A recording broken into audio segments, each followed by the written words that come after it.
पाठ 6. रक्षाबंधन. रक्षाबंधन यालाच राखी पौर्णिमा असेही म्हटले जाते. हा भारतीय संस्कृतीतील एक अत्यंत महत्त्वाचा सण आहे, जो भाऊ बहीण यांच्या प्रेमाचे आणि बंधुत्वाचे प्रतीक आहे. हा सण श्रावण महिन्यातील पौर्णिमेला साजरा केला जातो. रक्षाबंधनाचा सण भारतात विविध प्रांतांमध्ये विविध पद्धतीने साजरा केला जातो. या सणाचा उद्देश बहीण भावामध्ये प्रेम, आपुलकी व सुरक्षा या भावनांची उन्नती करणे हा आहे. हा सण केवळ हिंदू धर्मातीलच नाही तर जैन, शीख आणि अन्य धर्मियांमध्येही साजरा केला जातो. राखी म्हणजे पवित्र धागा, जो बहीण भावाच्या प्रेमाचे प्रतीक आहे. राखी बांधल्यानंतर बहीण आपल्या भावाला ओवाळते.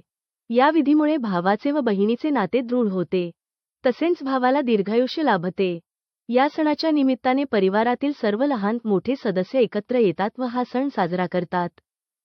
प्रत्येक सणामध्ये समाजाचाही वाटा असतो, त्यामुळे समाजात एकोपा निर्माण होतो. हा सण रक्ताच्या नात्यांमध्येच नाही तर सामाजिक नात्यांमध्येही आपुलकीची व बंधुत्वाची भावना जागृत करतो. प्रत्येक सणाच्या माध्यमातून आपण आपल्या संस्कृतीचा व परंपरांचा नकळत आदर करत असतो. रक्षाबंधनाला जसे कौटुंबिक, सामाजिक महत्त्व आहे तसेच धार्मिक व पौराणिक महत्त्व देखील देण्यात आले आहे. पौराणिक कथेनुसार द्रौपदीने श्रीकृष्णाच्या बोटाला झालेल्या जखमेवर आपल्या साडीच्या पदराचा काठ फाडून त्याची चिंधी बांधली होती.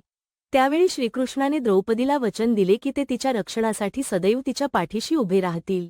जसे श्रीकृष्णाला द्रौपदीने राखी बांधली त्याप्रमाणेच देव दानवांच्या युद्धात इंद्रदेवाला पराभव पत्करावा लागला. त्यावेळी इंद्रदेवाची पत्नी शचीने पवित्र धागा तयार करून इंद्रदेवाच्या मनगटावर बांधला. त्या धाग्याच्या प्रभावाने इंद्रदेवाला शक्ती प्राप्त झाली व त्याने विजय मिळवला. थोडक्यात काय, स्त्री कितीही मोठी मिळवती झाली तरी तिच्या रक्षणाची जबाबदारी तिच्या भावावरच आहे. हा तिचा दुबळेपणा नसून भावाच्या कर्तृत्वावरच ठाम विश्वास दिसून येतो.